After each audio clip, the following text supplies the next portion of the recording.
Allez, c'est parti, l'absolutisme et sa remise en cause. Deuxième grande partie, on va aller faire un tour en Angleterre et puis ensuite on va traverser l'Atlantique pour aller dans les 13 colonies qui vont devenir en 1776 les États-Unis d'Amérique. Donc deux modèles, le modèle anglais et le modèle américain, qui sont qu'on va appeler des contre-modèles, et on va voir pourquoi. Contre-modèle à la monarchie absolutiste française. Allez, on y va, on commence par une première sous-partie, le XVIIe siècle anglais, le siècle des révolutions contre l'absolutisme. Alors, à nouveau, pour comprendre la construction de l'État en Angleterre, il faut faire un retour au Moyen-Âge et on va retourner jusqu'en 1215.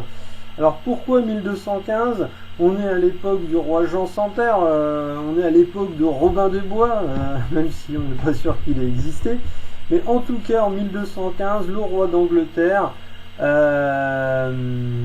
doit signer ce qu'on appelle la Grande Charte, la Magna Carta en latin, texte dans lequel il admet gouverner le royaume avec les grands seigneurs qui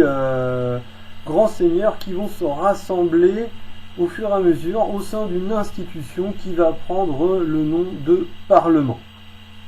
Donc voilà, dès le XIIIe siècle en Angleterre, le pouvoir du roi est limité. Cette limitation, elle est mentionnée dans un texte officiel, la Grande Charte, qu'on a encore. Et c'est le principal texte, enfin c'est un des principaux textes de loi en Angleterre, puisqu'on verra qu'en Angleterre il n'y a pas de constitution comme on a en France. Alors, on va avancer et puis on va arriver au début du XVIIe siècle, on est aux alentours de 1603. Et au début donc de ce XVIIe siècle, ce Parlement est composé de deux chambres, alors deux parties si vous préférez, il y a deux assemblées au sein du Parlement, donc on a la Chambre des Lords, autrement dit la Chambre des Seigneurs. Donc on va retrouver, ils sont divisés en deux parties, les seigneurs spirituels, c'est-à-dire les évêques, les archevêques, et puis les seigneurs temporels, les ducs, les marquis, les comtes, les barons, etc., etc. Donc d'une certaine manière, la noblesse et le clergé, les représentants de la noblesse et du clergé. Et ensuite, on a une deuxième chambre, une deuxième assemblée qu'on appelle la Chambre des communes. Et là, ce sont des gens qui sont élus. Alors, c'est plutôt des bourgeois, des gens assez riches. Et cette Chambre des communes, il y a à peu près 500 membres. Alors, ça varie selon les époques. 500 personnes qui sont élues. Alors, attention, l'élection, là, c'est quand même à nuancer, puisqu'on a seulement 20% des habitants en Angleterre qui sont électeurs, puisque c'est un suffrage censitaire, il faut être riche pour pouvoir voter. Il faut être aussi un homme, et puis ces élections sont contrariées par de nombreuses fraudes et irrégularités. Par exemple, il y a des représentants qui sont élus seulement par une ou deux personnes. Le système électoral est extrêmement complexe pour les communes et surtout les voix sont achetées, on fait pression sur les gens pour qu'ils votent pour telle ou telle personne. Enfin bref, c'est pas la démocratie, concrètement. Bon, alors ça fonctionne comme ça en Angleterre au XVIe, au XVIIe siècle. Donc le pouvoir, ce qu'il faut vraiment retenir, c'est que le pouvoir du roi est limité par celui du Parlement, le Parlement qui représente surtout l'élite du royaume, les grands seigneurs. Sauf qu'au début du XVIIe siècle, on a deux rois qui sont des partisans de l'absolutisme. Donc vous avez notamment Jacques Ier Stuart, et puis le deuxième, c'est, comment il s'appelle, Charles Ier, Stuart aussi. Donc deux rois qui sont partisans de l'absolutisme, c'est-à-dire qu'ils veulent prendre les décisions seuls, sans avoir à convoquer, sans avoir à demander au Parlement, sans que le Parlement ne vote leur loi. Alors, les conséquences de ce changement, eh bien, c'est qu'on va avoir une guerre civile en Angleterre entre 1642 et 1649, et en 1649, le roi Charles Ier est décapité. Donc Louis XVI n'était pas le premier roi à avoir été décapité. Les Anglais avaient un peu d'avance sur nous, ils avaient 150 ans d'avance, un peu plus, puisqu'ils avaient déjà décapité un de leurs rois. Alors après on a une période instable.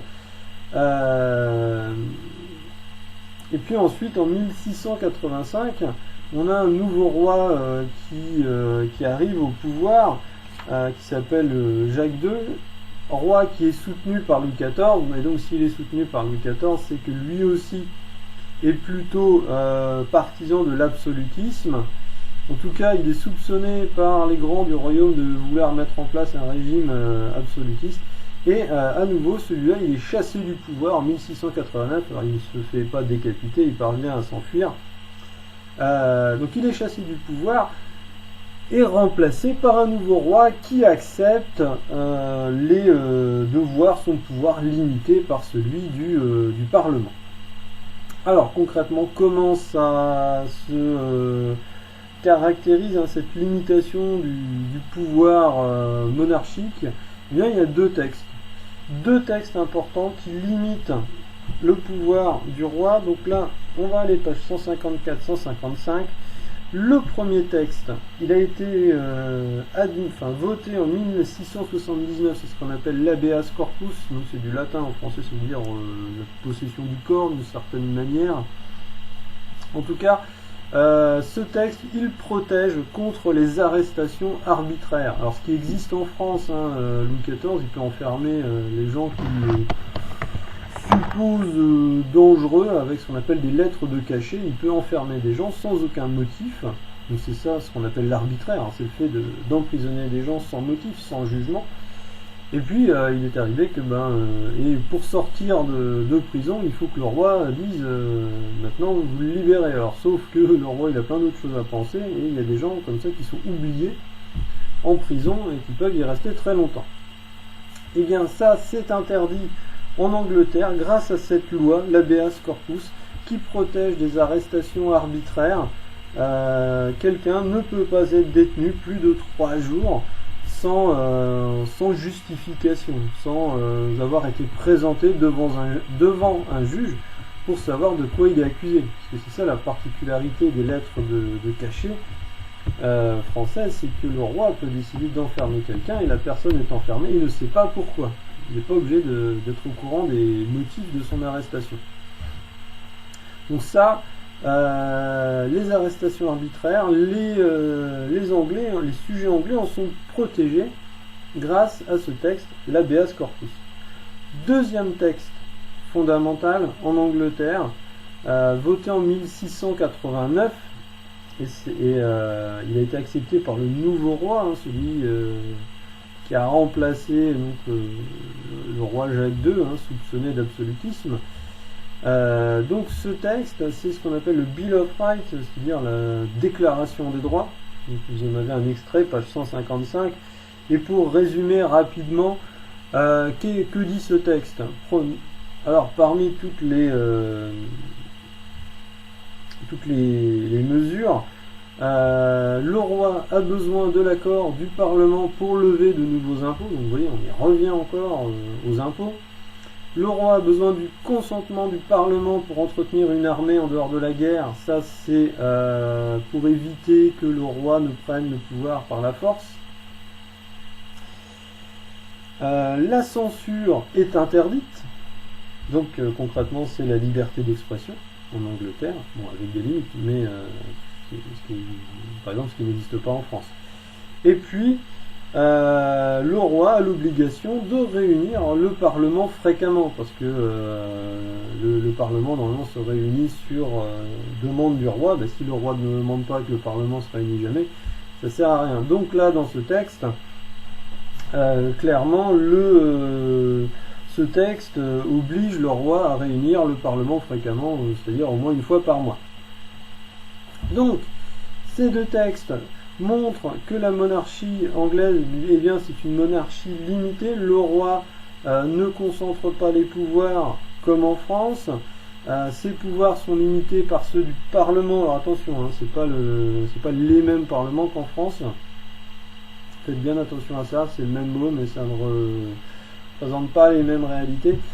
Et puis, cette monarchie anglaise, 17e, c'est encore un peu tôt pour parler de monarchie parlementaire, mais en tout cas, entre le XVIIe siècle et aujourd'hui, eh bien, la monarchie anglaise, finalement, elle évolue peu, hein, puisque on a toujours un roi, ou enfin, là, en l'occurrence une reine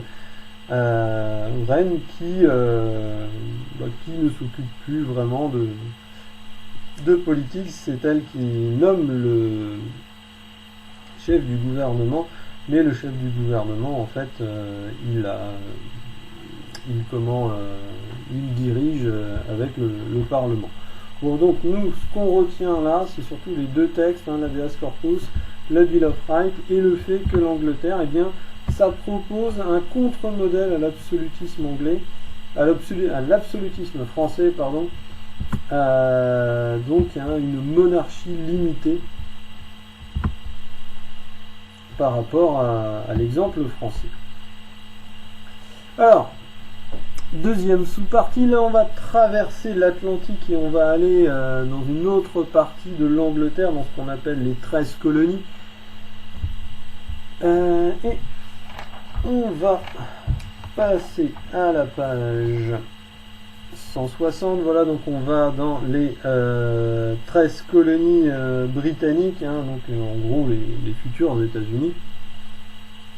Et première chose, deuxième sous-partie, la Révolution américaine.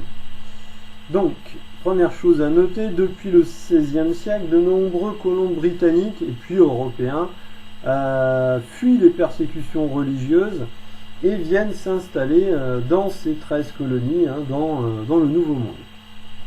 Alors ce sont essentiellement des Anglais, mais on a aussi beaucoup de protestants hollandais, allemands également, qui vont venir se réfugier dans les 13 colonies. Alors la population augmente, commence à se politiser petit à petit, et puis on arrive dans les années 1760-1770, et de plus en plus monte dans ces 13 colonies une opposition contre les taxes imposées par la couronne britannique sur le commerce atlantique, et en particulier sur le commerce du thé. Alors pourquoi? Eh bien parce que les habitants des États-Unis, donc les colons, estiment que ces taxes sur le commerce transatlantique, eh bien ces taxes enfreignent, ne respectent pas leur liberté. Pourquoi? Parce que les taxes, ces impôts, hein, sont des impôts concrètement.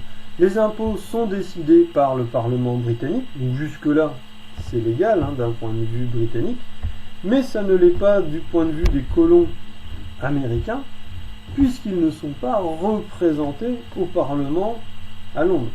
En effet, hein, il n'y a pas de lord américain à Londres, il n'y a pas de représentant des communes, il n'y a pas de représentant américain dans la Chambre des communes à Londres. Donc finalement, pour les, on va les appeler les Américains, pour que ce soit plus simple. Pour les Américains, cet impôt, en tout cas les impôts sur le commerce transatlantique, sont décidés sans leur consentement. Et donc d'une certaine manière, ils ne sont pas légaux et ils sont le fruit de l'arbitraire du roi. Et de plus en plus, donc les Américains vont protester contre ces impôts. Ils vont s'inspirer de philosophes anglais comme John Locke. Alors vous avez, voilà, page 156, 2-3 lignes sur John Locke. Et surtout, on va retenir l'idée, les principales idées de John Locke, qui sont qu'il existerait un contrat entre les gouvernés et les dirigeants, donc concrètement entre les sujets et le roi. Et si le contrat n'est pas respecté, eh bien les gouvernés ont le droit de résister à l'oppression, c'est-à-dire de se révolter. Donc cette idée-là, elle est mise en pratique par les colons américains. Concrètement, entre les colons américains et le roi d'Angleterre, il y a un contrat. Le contrat, c'est que en cas de nouvel impôt, il faut le consentement des sujets, hein, donc des colons américains. Or, comme les colons américains ne sont pas présents au Parlement, ils ne peuvent pas consentir aux impôts. Donc ces impôts sont décidés sans leur consentement, donc leurs droits ne sont pas respectés, le contrat n'est pas respecté, et donc les colons américains ont le droit, voire le devoir, de résister à l'oppression, concrètement de se révolter.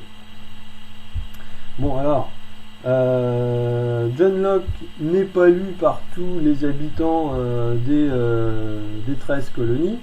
Par contre, on a des petits textes qui circulent où ces idées-là sont, on va dire, simplifiées pour que tout le monde puisse les comprendre. Alors ces petits textes-là, on appelle ça des pamphlets, hein, des textes violents qui attaquent les institutions ou les personnages. Alors on a parmi ces pamphlets, vous pouvez noter celui de Thomas Paine, P-A-I-N-E, qui s'appelle Le sens commun, hein, dans lequel il explique pourquoi il faut se révolter contre le roi d'Angleterre. Alors, la révolte, elle commence à se mettre en place à partir de 1774, où des représentants des 13 colonies se rassemblent et essaient d'argumenter pour défendre leurs droits face à l'Angleterre. Et finalement, bon, la date célèbre, c'est celle du 4 juillet 1776, les représentants des colonies réunis en congrès proclament l'indépendance des États-Unis, donc le 4 juillet 1776 à Philadelphie, face à la couronne anglaise. Ça fonctionne, c'est bon. S'ensuit alors une guerre entre les... Alors on va les appeler les insurgés, les colons, on va les appeler les Américains. Donc s'ensuit une guerre entre les Américains et les Anglais, guerre qui va durer de 1776 jusqu'en 1783, et guerre à laquelle la France va participer en deux temps. Donc tout d'abord, on va avoir des officiers français qui vont s'enthousiasmer pour cette guerre, pour ce nouveau pays qui se bat pour sa liberté. Et parmi les officiers qui vont partir, on va avoir Lafayette, qui va partir aider les insurgés américains. Et ensuite, un peu plus tard, en 1778, le roi de France va déclarer officiellement la guerre à l'Angleterre. Alors c'est pas pour la défense de la liberté, c'est pas tellement pour aider les insurgés, mais c'est davantage pour nuire aux Anglais. Hein. C'est clairement ça, hein. Le but c'est d'affaiblir l'Angleterre. Et en tout cas, cette aide française, elle est essentielle, puisqu'elle va permettre aux Américains de vaincre les Anglais en 1781, oui c'est ça, à Yorktown, dans la baie de Chesapeake. Alors ça c'est ce que les Américains apprennent, le premier truc qu'ils apprennent. Hein. À l'école, je cherche ma carte. Elle est là. Voilà. Page 160. Donc, victoire américaine avec l'aide des troupes françaises conduites par Rochambeau. Donc les Anglais sont vaincus et l'indépendance est reconnue officiellement en 1783. Donc un nouveau régime se met en place, un régime qui est construit autour d'un texte juridique qui va définir le régime politique, les institutions, les droits, les devoirs des citoyens. Ce texte, c'est la Constitution qui est toujours la même, encore aujourd'hui. Par après, bon, ils font des amendements, hein, c'est-à-dire qu'ils ajoutent des lois petit à petit, mais ils ont toujours la même constitution, alors que nous, on est à la 5e. Et puis, en 1789, les Américains vont voter une déclaration des droits, c'est-à-dire un Bill of Rights, en fait, hein, un texte qui va garantir les droits individuels, liberté de pensée, d'expression, de circulation, etc., interdiction des arrestations arbitraires, bref. Donc, une déclaration des droits qui garantit les droits individuels des colons, pas des Noirs, qui ont gardé l'esclavage, ni des Indiens, qui sont exclus de cette garantie des droits, et aussi les femmes qui sont exclues puisqu'elles n'ont pas de droits politiques. Donc, tous ces gens-là exclus, ce nouveau régime, c'est une république. Vous avez son organisation, page 163, hein, donc alors c'est pas une nouveauté, les républiques ça existait déjà, mais il y en avait quand même assez peu à l'époque en Europe, donc un président élu par les citoyens. Les pouvoirs sont séparés entre le Congrès qui a le pouvoir législatif, le président qui a le pouvoir exécutif et la Cour suprême qui a le pouvoir judiciaire. Cette séparation des pouvoirs, ça s'inspire des travaux j'y reviendrai après, mais ça s'inspire des travaux d'un philosophe français qui s'appelle Montesquieu et qui avait expliqué que pour éviter l'arbitraire ou la tyrannie, il fallait que les pouvoirs soient séparés. Vous voyez que c'est quand même complètement l'inverse de la France, de l'absolutisme, où c'est le roi qui concentre les pouvoirs. Et là, pour le coup, on est vraiment dans un pouvoir arbitraire.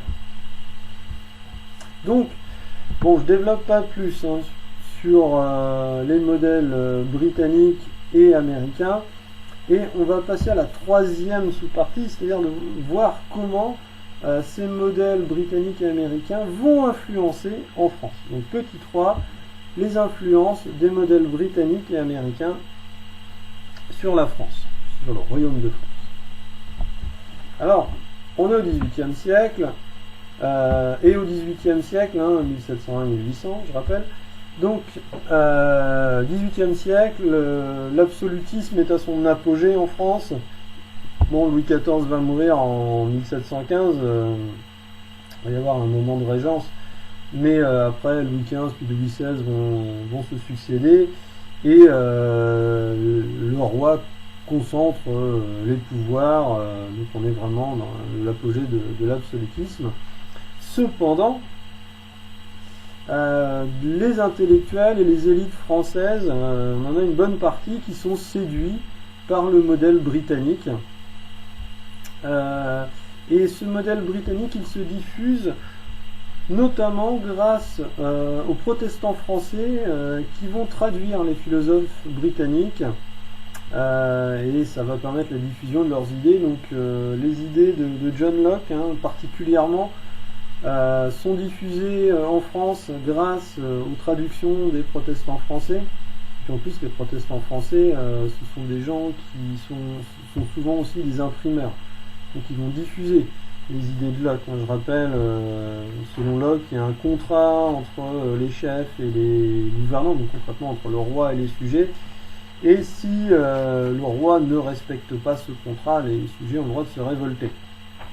Alors concrètement, en France, c'est explosif, cette idée-là, puisque comme le roi concentre les pouvoirs, le contrat du départ, il n'est pas respecté. Ensuite, on a les philosophes français, enfin plusieurs philosophes français célèbres vont aller en Angleterre pour essayer de comprendre le modèle anglais. Et c'est parmi les plus célèbres, Montesquieu, Voltaire, Rousseau, donc ceux qu'on appelle les philosophes des Lumières, font le voyage en Grande-Bretagne pour aller étudier le modèle anglais.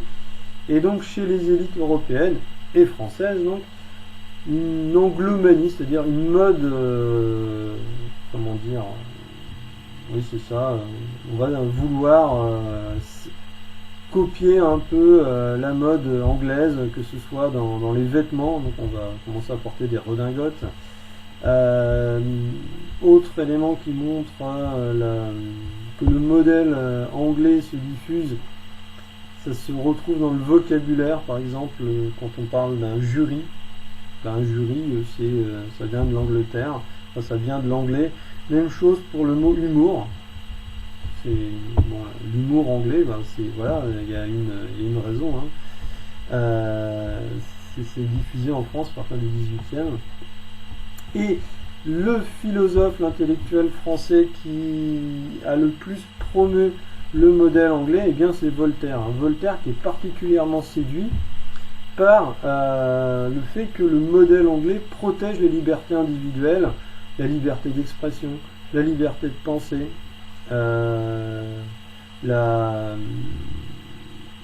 le fait qu'on ne puisse pas être arrêté sans avoir été informé des raisons de la détention, enfin la habeas corpus.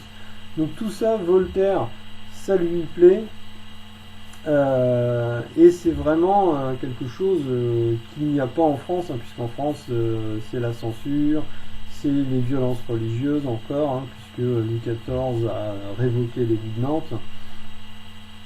Et donc Voltaire va se servir du modèle britannique pour critiquer, alors indirectement, de façon assez subtile, mais bon, quand on lit Voltaire, on comprend bien. Donc Voltaire va utiliser le modèle britannique pour critiquer la monarchie française et ainsi proposer d'autres modèles, d'autres solutions. Alors, quant à la Révolution américaine, on arrive à la fin de notre période, donc on est dans les années 1780. Elle enthousiasme les élites. Alors, elle enthousiasme surtout les élites, le paysan de 40 ans, la Révolution américaine, il ne sait pas ce que c'est. D'ailleurs, je ne sais même pas s'il sait où c'est. Mais en tout cas, les élites, les nobles, les intellectuels sont enthousiasmés par cette révolution. On commence à parler d'un vent de liberté qui va traverser l'Atlantique. Et cette révolution américaine, elle fait circuler les idées, et notamment sur la question de la souveraineté. Pourquoi le peuple ne partagerait-il pas la souveraineté avec le roi? Se pose aussi la question de la nature des pouvoirs du roi. Est-ce que le roi tient vraiment ses pouvoirs de Dieu, ou est-ce que c'est par un contrat avec les sujets? Donc tout ça, voilà, ça ce sont des éléments essentiels qui vont être questionnés notamment pendant la Révolution française. La nature des relations entre le roi et ses sujets, ça c'est une des raisons de la Révolution française. Alors, donc toutes ces idées circulent. On a même des nobles qui commencent à réclamer la réunion d'une assemblée pour participer au gouvernement du royaume. Et ces idées-là, elles deviennent importantes, d'autant plus que la participation à la guerre d'indépendance des États-Unis a ruiné la couronne. Alors, ça n'allait pas fort, les finances de la monarchie française n'allaient pas fort, mais là, la participation à la guerre, ça a nécessité de s'endetter, et le royaume se ruine en partie avec cette guerre. Et donc à partir des années 1780, la monarchie française doit faire face à une grave crise économique. Qui dit crise économique dit emprunt. Les emprunts, il va falloir les rembourser. Et si on veut rembourser les emprunts, il va falloir créer un nouvel impôt. Et là, on arrive quasiment au début de la Révolution, puisque le pouvoir du roi là le roi va devoir trouver des sous. Les sous, ils sont où? Et ben c'est les nobles et le clergé qui possèdent l'argent, mais le roi ne peut pas créer d'impôts pour les imposer, puisque je vous rappelle qu'une de ses missions, c'est de préserver les privilèges. Donc finalement, à la fin des années 1780, le roi il est dans contradiction, il a besoin d'argent, mais il peut pas aller la chercher où il faut. J'en dis pas plus, ça ce sera pour la rentrée. Allez, donc fin de cette deuxième grande partie. La troisième arrivera bientôt.